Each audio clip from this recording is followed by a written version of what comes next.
So we told you last episode that we're going to be reviewing a bunch of gear that we're personally wearing and letting you know how it works and where to get it at the best price. Today we have the Nike Lunarglide 8. This is actually the third pair of this exact model of shoe that I've worn, and I really like it for a couple of reasons.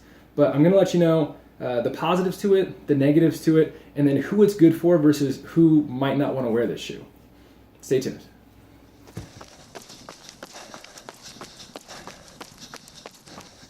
So first, let's start off with who wants to wear these shoes versus who it's not the best shoe for. This is for neutral to moderate pronators. If you have a really aggressive overpronation, then it's not the shoe for you. You might want to go with something a little bit more aggressive than this shoe. If you're a reasonable pronator all the way down to a pretty neutral runner, this shoe is going to be good for you. One of the things that this shoe does, which is pretty unique, and it was one of the first of its kind to start doing this, is it has what they call a dynamic support system. That dynamic support system, instead of offering a posting like shoes historically did that prevented your foot from crashing to the inside, it tries to guide your foot. And so it catches your foot if you start to pronate somewhere in the midfoot strike, and then it'll correct it to a more appropriate gait. This shoe can offer a really reasonable amount of support for a lot of people, and the nice thing about it is it comes in at a pretty light weight as well. As far as shoes go that are both lightweight and offer this level of support, this shoe is pretty inexpensive as well, so it has a lot of positives if you're looking for a shoe that's pretty versatile for you. One thing that I really liked about this shoe is that it has a nearly one-piece upper, which is a really good, snug, but comfortable fit for my foot.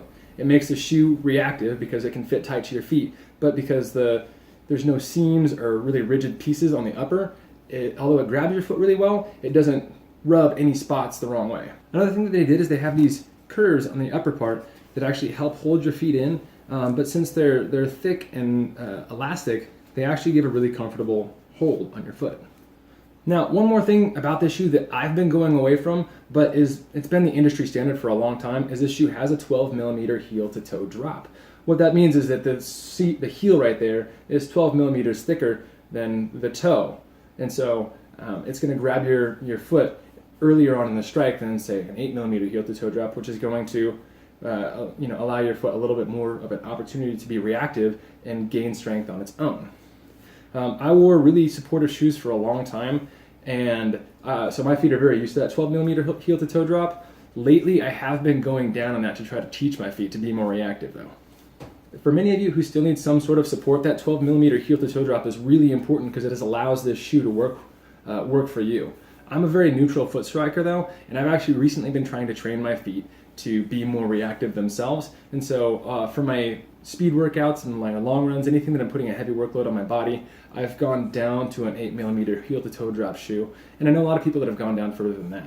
That said, if I'm past the point where my body's already broken down and I don't trust my body to take care of itself on my run, I will definitely go to a shoe like this because I know I'm not relying as much on a body that's already weakened to stay supportive and not get injured.